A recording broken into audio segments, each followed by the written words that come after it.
When I first walked into Dr. Rivera's office, I wasn't looking for love. I was just looking for a way to breathe again. My breakup with Emma had left me completely shattered. Sleepless nights, panic attacks, and that deep, hollow ache in your chest that nothing seems to fill. You know the one, Dr. Rivera. She was calm, professional, and honestly, way too beautiful for her own good. She had these sharp cheekbones, soft brown eyes, and a voice so low and steady it felt like she could talk a storm into silence. I kept telling myself, it's just therapy. It's just healing. But every week, I found myself dressing a little nicer, making sure my hair was just right before I walked in. I tried to ignore the way her smile lingered for just a second longer when she said my name, Ava. The first few sessions were simple. She asked about my past, my fears, my habit of running away when things got too hard. I gave her the surface level stuff. Just enough to sound honest, but not enough to expose how cripplingly lonely I really was. Then one day, she looked at me and said softly, "You always talk about being afraid of being too much for people. Why do you think that is?" Her question it broke something open inside me. I told her everything about my ex, Emma, and how she used to call me intense. How every time I showed even a flicker of real emotion, she'd pull away. Dr. Rivera listened.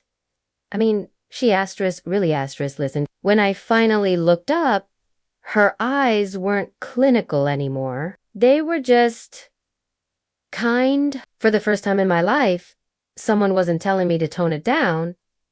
She was encouraging me to feel it all. Weeks turned into months, and her office became my sanctuary. It was the one place in the world where I could cry, laugh, and confess my deepest fears without judgment. But slowly, something else started to grow in that room. I started noticing the little things, the way she'd tuck a stray strand of hair behind her ear when she was thinking deeply, the tiny dimple that appeared on her cheek when she smiled, the genuine warmth in her voice when she'd say, "I'm proud of you, Ava."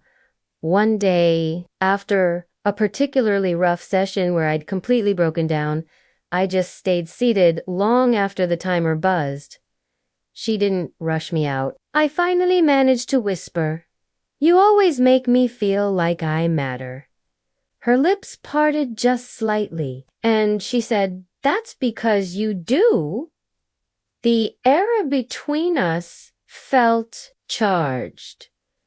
It was dangerous and comforting all at once. I tried so hard to push the feelings away. She was my therapist, for God's sake.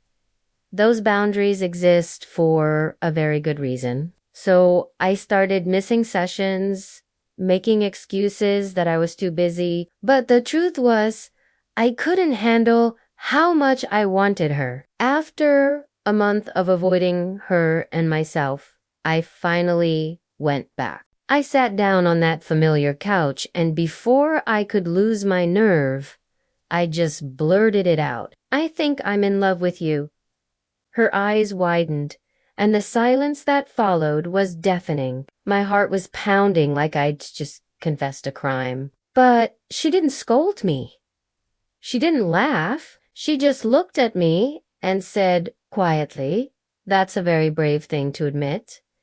Then she took a deep breath. "Ava, you're not in love with me. You're in love with how safe you feel here. That's what therapy is meant to give you." Her words stung, but they were also true. Still, something in her tone wavered. I could hear it. A few weeks later, she told me she had to refer me to another therapist. "It's for your own healing," she said, and her voice was gentle. I wanted to scream. I wanted to cry and beg her not to send me away. But I saw the sadness in her eyes, the kind that told me this wasn't easy for her either. Before I left that final day, she walked me to the door. I turned to say goodbye, but the words were stuck in my throat. She hesitated for a moment. Then she gently brushed her hand against mine. It was just a single electric second, but it was enough. It told me everything I needed to know. There was something there, something real, but it was never meant to happen in that office. Not like that. Months passed. I kept going to therapy with someone new, trying to piece myself back together. And it worked. Slowly, painfully, but beautifully. It worked. I started laughing again. I even started writing again, something I hadn't done since heartbreak stole my voice. Then one day, I saw her. It was at a cafe downtown. She was wearing jeans and a soft sweater, no longer the distant professional behind a desk. She was just a person. She saw me, too. For a long moment, we just stood there, two people who had once shared a universe of secrets in a quiet room. She smiled first. "You look happy," she said. "I am," I replied, "and I meant it. You helped with that." We talked for a while, like old friends catching up, and as we chatted, I realized something incredible. That desperate, aching feeling I used to have, it was gone. I wasn't in love with my therapist anymore, but I knew deep down that I would always love the woman who helped me find myself again. Thank you so much for listening to my story. If you've ever felt lost, please remember that healing is possible. If you enjoyed this, please consider liking and subscribing for more stories. See you next time.